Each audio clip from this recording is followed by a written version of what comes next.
Moi c'est Alex, ou Caribou pour les plus intimes, et je vous présente ma Caterham R300 SV.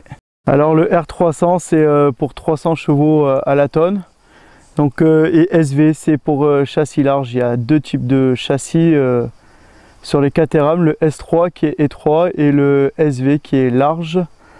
Et donc pourquoi le R300? Parce que c'est une motorisation que j'apprécie, un 2 litres Ford qui fait 175 chevaux.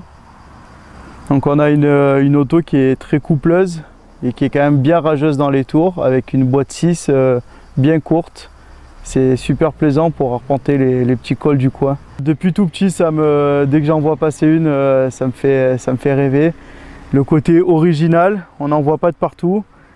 J'ai un petit peu tout testé dans l'automobile. J'ai fait pas mal de light. J'ai une Secma F16 Turbo que j'ai d'ailleurs acheté grâce à toi, Nicolas, et ton interview chez Secma. J'ai eu ensuite une Élise avec le compresseur, une phase 2, une SC220.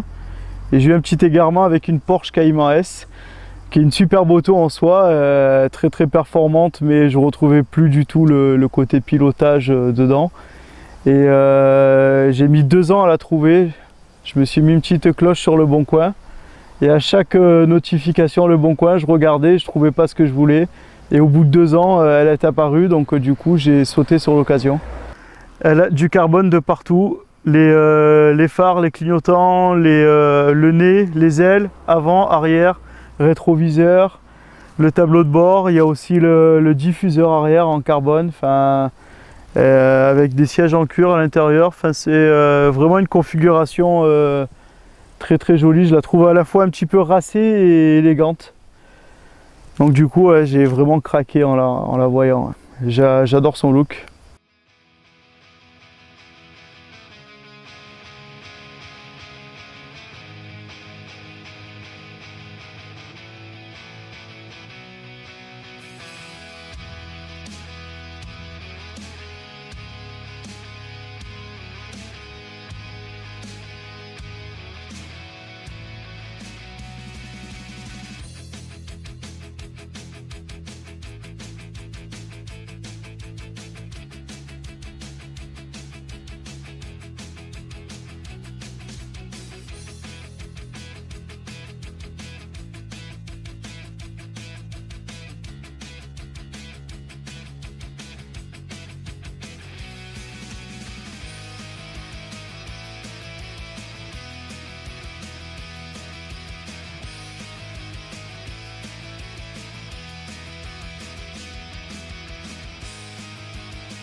En termes de sensations, déjà ce qui est mythique, propre à toutes les Caterham et beaucoup de light, c'est qu'il n'y a pas d'ABS. Donc on a un toucher de la pédale de frein qui est très dur et très court, ce qui permet d'avoir un vrai dosage et de vraiment sentir où est-ce qu'on va bloquer les roues.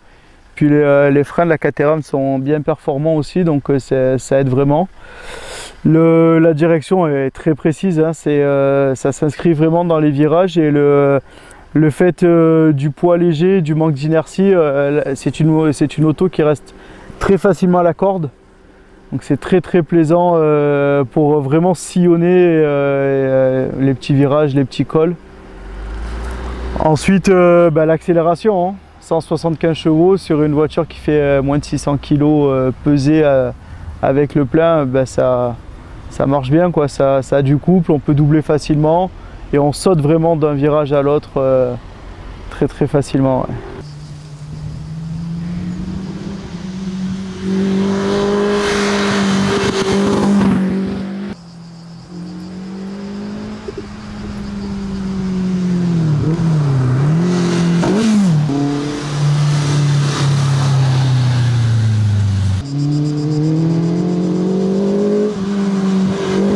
Le capital sympathie sur la Caterham, il est très important, beaucoup plus que ce que j'avais sur la Porsche, voire même la Lotus. J'ai retrouvé le même capital sympathie sur la Secma, parce que les gens ne connaissent pas du tout. Ça, les gens connaissent un petit peu plus. Et dès qu'ils regardent, c'est un pouce levé, c'est un V de la part des autres motards. Et les têtes se tournent, c'est vraiment plaisant. Alors qu'avec d'autres voitures que j'ai eues, notamment la Porsche, où j'ai aussi une Dodge Challenger, quand on arrive un poil fort à un endroit, c'est vrai qu'on attire souvent les mauvais regards. Alors que là de suite, c'est des sourires et des pouces levés. Ouais. Alors si je vais remplacer cette Caterham, pour l'instant, ça fait vraiment pas longtemps que je l'ai. Et si je réponds franchement à cette question, ma femme, elle me tue. Parce que je remplace très souvent mes jouets. Mais là, je pense avoir touché vraiment ce qui me plaît, le rapport performance-sensation. Peut-être passer sur une 485R, histoire d'avoir un peu plus de watts et pour gagner quelques km/h en ligne droite sur circuit. Mais pour l'instant, je pense que je vais rester Caterham pendant un petit bout de temps. Ouais. Les lights, il faut goûter pour les apprécier, et une fois qu'on y a goûté, on est foutu. On est foutu, c'est ma 3e light, et là c'est vraiment ma plus light des lights que j'ai eu, et c'est vraiment sensationnel. Hein. C'est le soir, je termine de travailler, je pose mon cul dedans, je vais me faire un coucher de soleil à la Sainte-Baume, et je rentre chez moi, je suis refait. C'est beaucoup mieux qu'une séance de psy. C'est vraiment une auto géniale. Il faut se faire plaisir. Il faut se faire plaisir. C'est vrai que ça pourrait être remboursé par la sécurité sociale, c'est sûr et certain.